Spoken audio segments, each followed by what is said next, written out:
Hello guys! Welcome. Collective reading tayo ngayon. So, tingnan natin kung ano yung current energy ng person mo. Para to sa mga no contact situation na nakikibalita sa kanilang mga person. So, be open-minded po. Hindi po halos lahat makaresonate. Thank you nga po pala sa mga nagsusubscribe. Sa mga bumabalik, maraming salamat. Give me the message for collective. Ano yung current energy ng person mo ngayon? Give me the message for collective. Ano yung current energy ng person mo ngayon? Give me the message for collective. Ano yung current energy ng person mo ngayon? Okay? Ayan. So, meron kang 5 of Cups. Excuse me. The Empress reverse. The Magician reverse. 10 of Wands. The Wheel of Fortune. So, meron ka ditong Hangman, the Queen of Wands, Temperance reverse.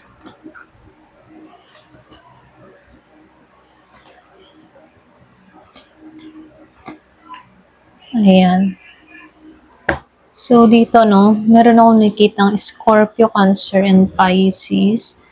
Taurus, meron din. Aries, Leo, Sagittarius, Virgo, Capricorn. So, meron din akong nakikitang Gemini, Libra, and Aquarius. Scorpio, Cancer, and Pisces. Aries, Leo, Sagittarius. Halos lahat nandito, okay?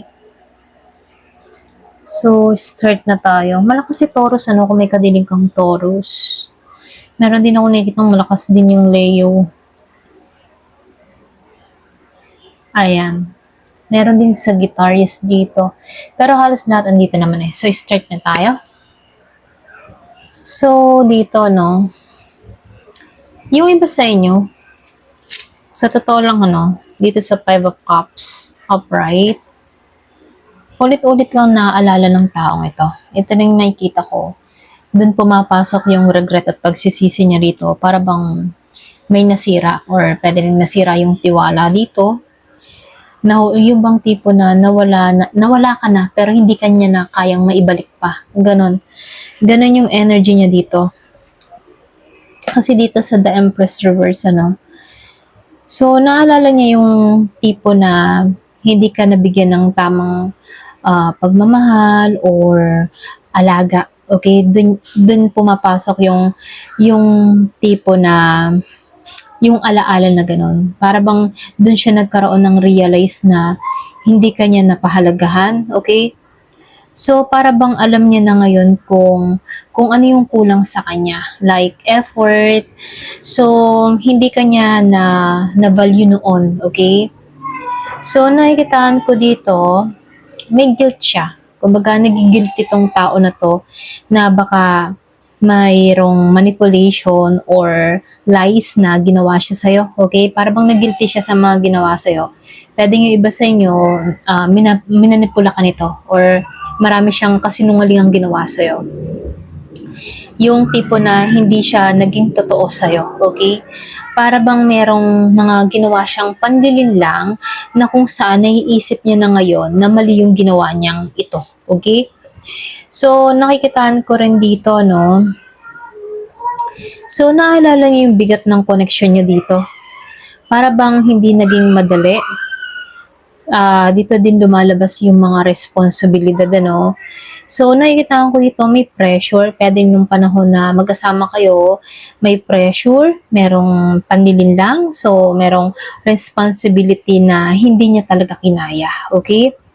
So, nakikitaan ko lang din dito, no, sa The Wheel of Fortune. So, dito, pumapasok yung tipo na sayang. Okay? Kumbaga, may panghihinayang. Iniisip niya dito na nasayang lahat. Sayang yung timing. So, para bang alam niya dito na kapalaran ka niya, pero hindi niya na-handle ng tama. So, para bang meron siyang pakaramdam dito na sana hindi naging ganito yung sitwasyon, sana hindi kayo humantong sa ganito, mga ganun, no? So, lumalabas lang din dito, itong tao nito, naalala niya yung mga panahong naghihintay ka or nag-sacrifice ka. So, nakikita niya na ngayon yung side mo na hindi niya dati naiintindihan. Okay? Ngayon pumapasok yung realization nung panahong na-stuck siya. Okay? So ngayon malakas yung memory niya pagdating sa'yo, malakas yung aura mo pagdating sa kanya dito. So nakikitaan ka ng tao na to na very confident ka, very attractive ka. So nakikitaan ka dito na very independent, okay? So lumalabas din dito na isa ka sa mga nag-stand out sa mga taong nakilala niya, okay? Kung ihahambing ka sa mga nakarelasyon niya, nakilala niya, nakikita niya dito na mas nakakaangat ka. Okay? So, nakikitaan ko lang din dito, meron siyang mga naaalalang imbalance sa inyong dalawa dito. Kumbaga, hindi nag-match yung energy nyo rito. Okay? May kulang sa harmony, para bang hindi kayo nagkaintindihan before, or marami kayong mga na-miss. Okay? So, nakikitaan ko lang din dito, sa King of Wands. Lumalabas dito, nakikita ka niya as someone powerful. Ganun kanya tingnan. Pero dito rin pumapasok yung intimidate siya sa'yo. Okay? Kumbaga, malakas kasi yung presence mo. Pwedeng hindi ka na malilinlang. Pwedeng very serious ka. Okay? So, nakikitaan ka ng tao na to na merong paninindigan. Okay? Andun yung authority mo. So, nakikitaan ka din ng tao na to na malakas. Malakas yung presence mo. Okay? So, dito, So, naalala niya din dito na hindi siya gumawa ng action sa'yo. Para bang gusto niya, pero hindi niya ginawa. Kaya dito pumasok yung missed opportunity sa inyong dalawa. Then, nakikitaan ko rin din dito, sa tatlong card na to, yung alam niya sa sarili niya na emotionally siya sa'yo, okay? Or naging immature siya sa'yo, okay? Hindi niya na-handle yung emotion niya ng maayos pagdating sa'yo. At dun pumasok yung realization. Kumbaga, nagiging klaro na sa kanya ngayon yung katotohanan, okay? Kumbaga dito, naiintindihan niya na kung ano ka talaga sa buhay niya. Kaya lang dito, naalala niya na ikaw yung tipo ng tao na worth pagtrabahuhan. Okay? Kasi yung relasyon na dapat para sa'yo ay pinaghihirapan. Kumaga ngayon niya na iintindihan, ngayon niya nauunawaan na once na makuha or kailangan makamit ka muli, kailangan kang paghirapan. Doon niya ngayon naiintindihan. Okay? So, nakikitaan ko dito yung iba sa inyo, paulit-ulit kang naaalala ng tao na to, wala ka lang alam, okay? Paulit-ulit na pumapasok ka sa isip ng tao na to, hindi ka masasabing memory lang, Kumbaga, hindi ka basta memory lang. So, ngayon, dun pumapasok yung regret sa taong ito at yung realization. So, ibig sabihin, nakikita ka niya dito na may halaga. Or sabihin na nakikita ka niya yung worth mo. Okay, nakikita niya ngayon. Hindi niya to nakita before. Okay? Ngayon, nakikita niya yung halaga mo. So, yung connection na dapat inalagaan niya ay hindi niya nagawa. Okay? Kaya dun pumapasok yung realization, dun pumapasok yung panghihinayang, dun pumapasok yung regret, kasi sa mga ginawa niya. At habang tumatagal, mas lalo siyang nanghihinayang at mas lalo siya nagkakaroon ng realization about sa'yo. Okay? So, tingnan natin ano yung nararamdaman niya sa'yo ngayon. As in ngayon, ha? Ano yung nararamdaman niya ngayon sa'yo? Ano yung nararamdaman niya sa'yo ngayon? So, comment ka down below, Kung pakaramdam mo, nakaresonate ka dito, magparamdam ka naman, comment ka lang. Then, mag-like ka din, diyan, okay? Para nang sa ganun, sa mga susunod ay masagap natin yung energy mo at baka sakali, makaresonate ka naman, okay? Ayan, so, start na tayo. Thank you nga po pala sa mga nanonood. Ayan. Kailan siya? Ano nga ba yung tanong natin? Tanong natin dito, ano yung nararamdaman niya ngayon? Okay, sa'yo. As in, ngayon ha. Kung kailan mo ito mapanood, doon ang start. Ano yung nararamdaman niya sa'yo ngayon? So, sa 5 of Swords reverse, dalawang beses, si Emperor reverse at si Empress reverse. So, yung partner dito, parehong naka-reverse. Lumabas si Ten of Cups reverse. Wow, lumabas si Emperor. Dalawang Emperor ang lumabas dito. Pero dito sa bandang huli, nag-upright siya. Wow. Tingnan mo naman, okay? Lumabas din si Empress dito. Para bang merong pahiwatig to. Okay, so tingnan natin ano yung nararamdaman. Nakita ko yung 11-11. Okay?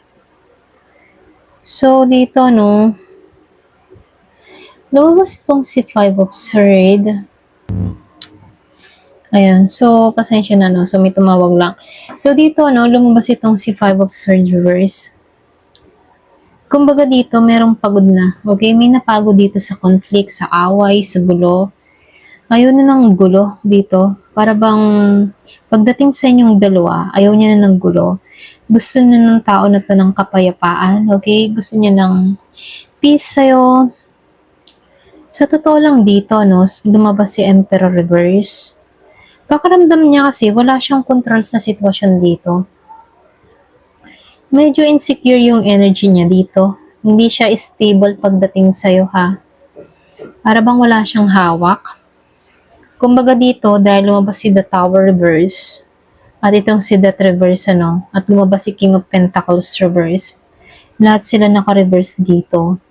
So, ibig sabihin, iniiwasan niya yung biglaang pagbabago, or pwede rin iniiwasan niya yung confrontation, Para bang takot siyang harapin yung truth or magulo. Okay? Yung magulong katotohanan. Okay? Natatakot siya na baka maulit-ulit yung sitwasyon ninyo. Baka ganun ulit ang mangyari. Doon siya natatakot. So, hindi ito maka-moving on dito sa death.